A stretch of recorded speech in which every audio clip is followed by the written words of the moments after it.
And we are live, and I'm so excited about today's show, about today's live talk, because I am joined by the beautiful Sarah. Hello. There she is. Looking so elegant in a beautiful little office pod. For those of you that don't know me, I'm Bev G Star, and I'm an artist and workshop host from Weston-super-Mare. I'm also a creative director of that Creative Thingy Wotsit, and I'm running a project with Humans of Weston called Creating Connections, where I go and find humans in the local area and shine light on them within their organisation that they're working for. So funding for this project has been provided by the Department of Digital Culture and Media Sport in partnership with the National Lottery Fund. So without further ado, Sarah, please introduce yourself and how you like to be known, and tell us what organisation you're representing today, please. Okay, so I'm Sarah Florenzo, and I work for ARA Recovery for All, otherwise known in a previous life as Addiction Recovery Agency, which may be more familiar to some, more so than others. And I work as the Gambling Services Treatment Manager. So I manage a team of counsellors who offer free gambling counselling for anybody affected by gambling, either themselves or, you know, families, friends, and so on. So, and we've been around for, I think we started in 2007, and we currently cover the whole of the Southwest and the whole of Wales. So quite a huge chunk of land. That is great. Yeah, and we work really hard to access as many people as we can, and opportunities like this are great because it gives us the opportunity for people to learn about who we are and what we do, and how we do it. So that's really cool, isn't it? It is cool, and that's how I found you. Well, I found you in another group, but I wanted to shine light on you because I think your organisation cause is well worthy. So can you tell us how people normally engage with your service, how they normally get involved? Yeah, so predominantly people come to us via, so we work in partnership as part of the National Gambling Treatment Service, and we work with GamCare, which people may or may not be familiar with. So basically, GamCare have a free helpline in which people, if they are experiencing any harms, they can phone the helpline, which is 24 hours, which we can put the number up later, if that's all right. I don't know off the top of my head, sorry. All the comments, yeah, we'll get them done. Wicked. So people are phoned the helpline, and then people can be referred to us from GamCare as the local provider. So we're really keen on people having localized treatment, although at the moment we aren't able to offer face-to-face, obviously due to COVID, but we're still able to offer all our services, telephone, online, and just looking at different ways in which we can access people, which is, you know, how we keep the ball rolling really and stay fluid, which is really exciting as well that we're able to do that. So people can come to us just via our website, self-referral. Like this, it's really not difficult to come into services at all. Like we try and put as fewer barriers as possible. My boss once said to me, I just want you to think about the most complex thing and how it works, and we just strip it all back and make it as easy as we can for people to access help, you know. So yeah, and part of this today is what that's about too. Yeah, and thank you. We really value your time. I don't think we talk about gambling as addiction, and I mean, I'm sure you do. I'm sure it's a very big part of your life, obviously working in that sector. But when we think addiction, my first alarm bells don't ring to gambling. So are we underestimating the people that have been or are affected by gambling? Well, do you know, Bev, that's just like it's such a good question, isn't it? And I think the problem is that you have with gambling is it's such a hidden addiction. So in truth, I mean, they say 0.7% of the population are problem gamblers, okay? And within that, actually, that's kind of how we see or what we think we know about the number of people that are gambling. But in real terms, how would you know, Bev? I could have lost my house this morning gambling, and actually sitting here right now, you wouldn't have a clue. So I think that, statistics tell us that 0.7% of the population are affected. In real terms, and especially with COVID, the numbers could be, I'm not sure. Yeah. And what sort of, I don't want to say kind of what advice would you give to anyone? Because what we really want is people to come to you, but what kind of help can people see from you? Counselling, talking, signposting? Yeah, absolutely. All of those things. And I think a really important thing, which we're trying to focus on as an organisation now, is just to have conversations with people before things start getting out of control. So more around prevention, as opposed to, obviously we offer treatment. We've offered treatment for years, if you like. But I think actually it's really important for us to start having conversations with young people, and not just young people, older people too, around, just things that they can do to stay safe in gambling situations. Set money limits, don't gamble on your own.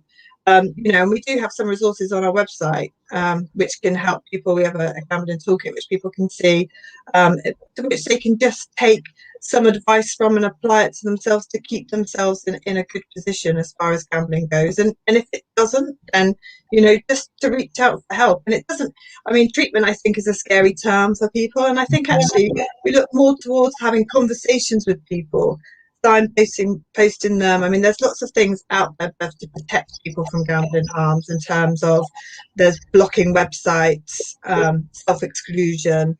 So there are things to help people, and people just need to be made aware of it, which they probably aren't initially. So all of those conversations, I think we're open to anybody with any queries around gambling related harms on any level, to be honest. Because that was going to be my next kind of lead, was to go with also families that are with people that they maybe have an idea that are gambling, or they think that somebody in their family's addiction has stepped up in the worlds of, getting that adrenaline rush from sort of like gambling the money, because that's where it probably comes from, that that high of sort of the chance. So I was just curious of, obviously you allow families to ring in and maybe ask for some signposting also, not just the clients. Yeah, absolutely. So anybody who is affected by gambling related harms in any way, be it their own gambling or somebody else's gambling, then by all means they can phone up and we're able to support, have conversations with, and help people to move forward in that, and I think that it's really important that people that are affected, others are aware that there is support for them too, because I think a lot of the time it's very much focused on the person that's gambling.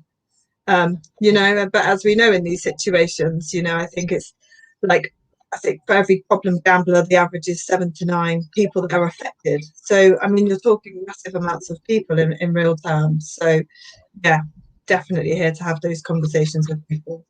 Great. And one of the things that I'm trying to do is, obviously, like I keep saying, is shine light on the humans behind the organizations that are working really hard to make our communities and life's better place. And your beautiful face, Sarah, is exactly, the person that we want to see when we need somebody to signpost us or help us out or just direct us or listen and understand and explain to people this is a real problem in itself. So let me just take a second and let me just listen to or read one of the comments that Stephen's written here. He says, "Hi guys, hope you are both well today.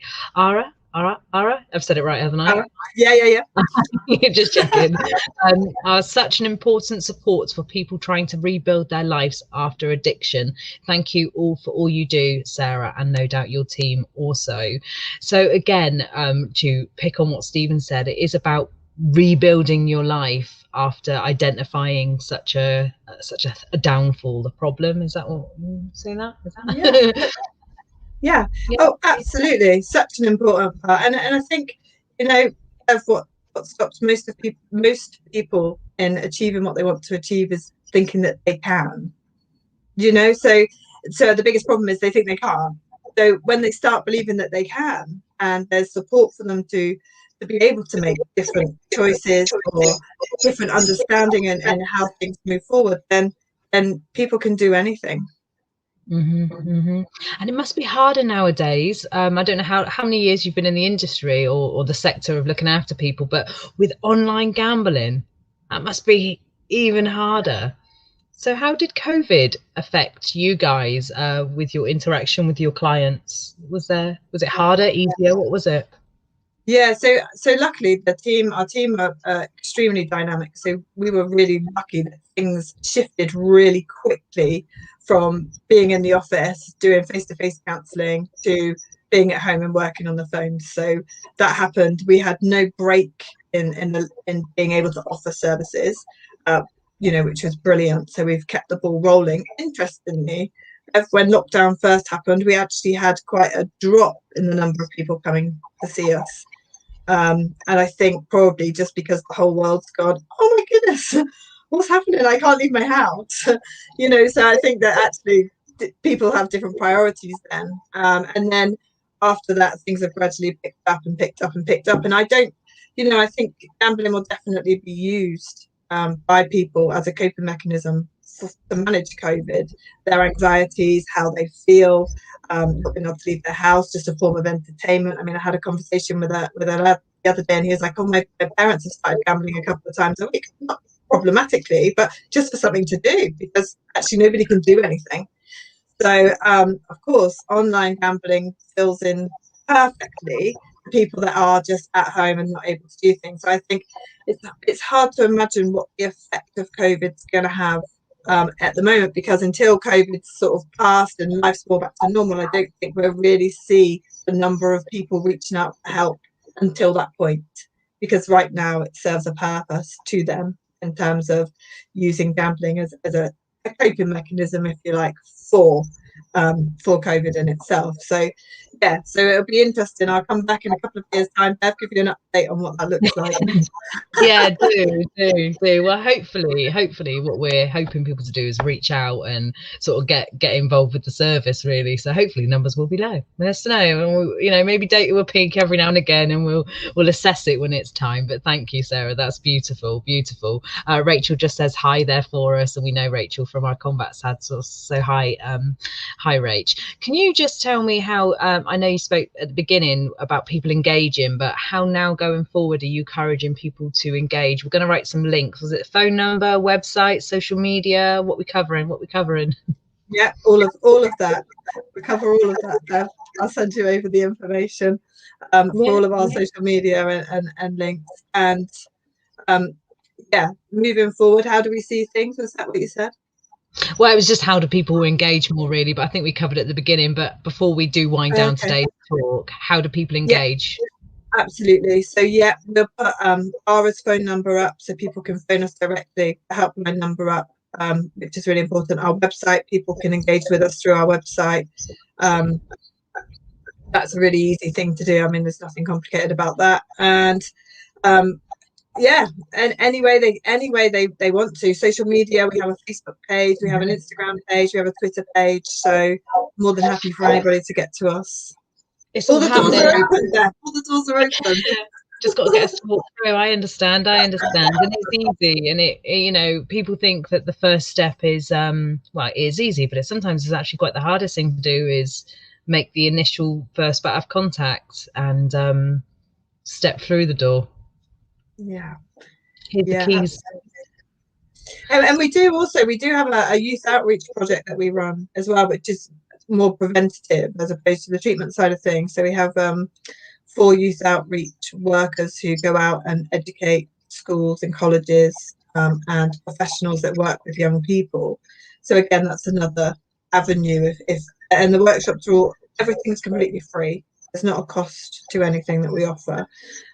So for any local schools or unis, by all means, please do reach out. We'd be more than happy to come and speak to any young people, because I think that's really the way forward, to make people aware that gambling can become a problem, because I think it becomes a bit of a shock to people. Well, gambling can't be a problem, and I've been in it for 10 years now, and I've seen a heartbreak that gambling can cause. And actually, if we can access people as soon as possible, more from a preventative perspective, then that would be brilliant.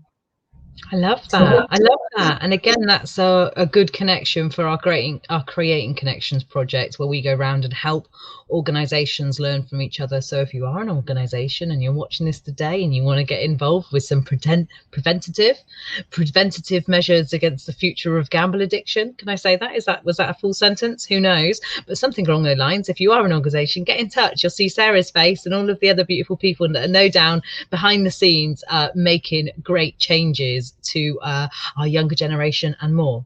So Sarah, before we wind it down today, this is your chance to use your words of wisdom. So I spit on the spot really, so it's always not as authentic as I wanted it to be. We just go in and pick your brain. I just want, because I think what I would like to do is spend more time with you, because you're so wisdom and you're so clever and you're so smart and you have a lot of knowledge about this area. I would like to spend sort of like some more time learning about this, but I'm aware that we've only got about 20 minutes and we've only got 5 minutes left. So give us something, Sarah, some wise wisdom, some last words for today's interviews to blanket cover what we've talked about, or what you wish people to see in the future. Well, I think the most important thing for me, for people to be aware of or mindful of, is getting help or support or having conversations are so important to enable people to make different choices. You know, and it doesn't necessarily need to be a service. I mean, great, if you're coming to my service, brilliant, I'd love that. But you know, I think it is important for people to reach out and have, and it's hard times for people right now. We know the people that don't seem to suffer with anything are finding it difficult. Do you see what I mean? So I think that, yeah, absolutely, the most important thing is people don't sit in fear, but reach out and make the changes, because, you know, life actually, like I said yesterday to you, Bev, we need to stay on the bus, and the bus needs to keep moving forward, you know, and people have a choice and what they want that to look like. And I just think that, you know, a lot of things stop us from doing things through fear, and actually we don't need to live that way. Like, make the step, do things differently, and yeah, and definitely come and see us if you have any issues with your gambling, because we are definitely here to help. Beautiful. And I would definitely get help from you. Do you know what I mean? You've helped me in other areas of my life because you're so smart and wisdomatic. Is that a word? Who knows? But I'm making this up. I'm like coining new words all over the place today. It's Friday. It's Friday. So, and it's been beautiful to have you here with me today. It's been beautiful for you to sort of like share with people what you're about in a human sense. You know, you're not just this steam engine in the background just posting social media for no purpose. You want people to connect and engage, and obviously organizations to come together and learn. That's good news. Stephen's just put a link to the ARA Facebook page, ARA Facebook page. So there's our first thing, but no doubt we're going to go down in the comment section after and leave all the links for people to access the service. So without further ado, Sarah, do you have any more words? Wow, more words, Bev. I know, just a little time. I just want to spend so much time with you because you're so influential. See what I did there? It's really nice. All right, I won't pick on you anymore then. We'll leave it at that. Please engage, please get in contact. And for today, I think we're going to call it how for now. But just a reminder, today I'm Bev G Star. I'm always Bev G Star. Most days I'm a better Bev G Star than I am, but I'm Bev G Star. I've been talking to Sarah on behalf of the Creating Connections project.